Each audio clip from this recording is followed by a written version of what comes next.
Well, praise the Lord, everybody. Pastor France for 5 minutes of living grace. How many know better days are ahead? That was my topic, and I am convinced, without a shadow of a doubt, that God has his hand upon your life, and he's blessing you, even though you may not realize it. You know, the text I use on Romans 8 and 28 is so profound as you uncouple it. As you probably remember, the first 3 words of that text is, and we know. Well, how you going to know unless you know? It's really a text that speaks to reflecting back on things that have happened. And that's how you can know. And we know. Know what? That all things work together for the good. Not for everybody, but for them that love God, and for them who are of the called according to his purpose.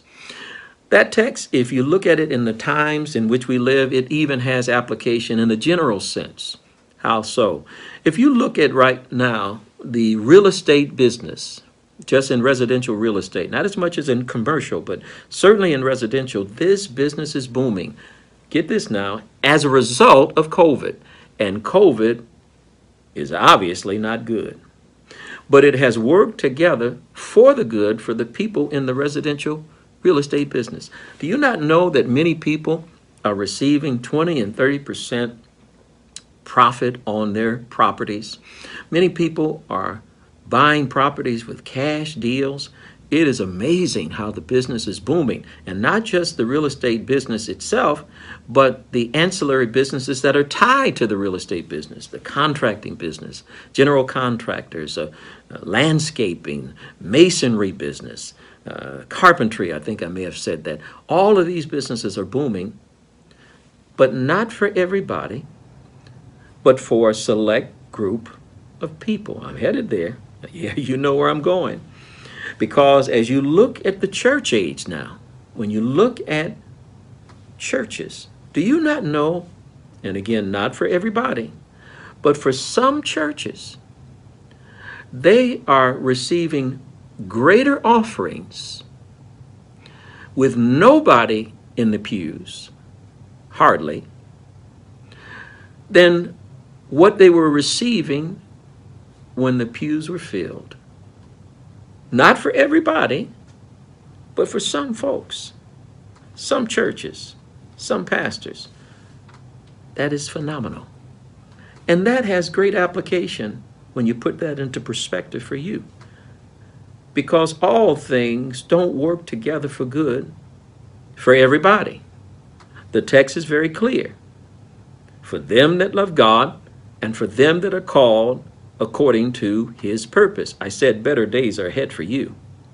See, the reason why they work together for good is to give you some idea of how much you're special in the eyes of God. You're chosen. You're the elect of God. You're the workmanship of God. You are the poem of God. That word workmanship means, is a Greek word pronounced poema. You are the very poem of God.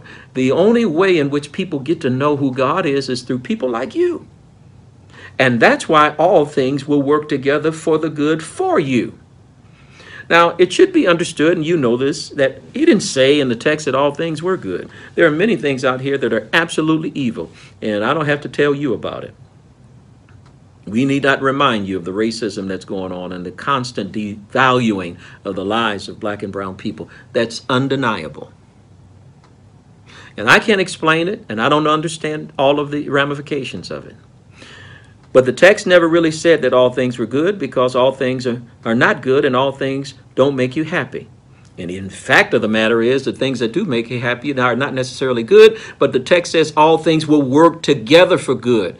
Not for everybody, but for you, because you love God and you're called according to his purpose. So I say to you, remain steadfast, unmovable, always abounding in the works of the Lord. It takes work to be a blessing of God, but the labor that you produce will not be in vain in the Lord.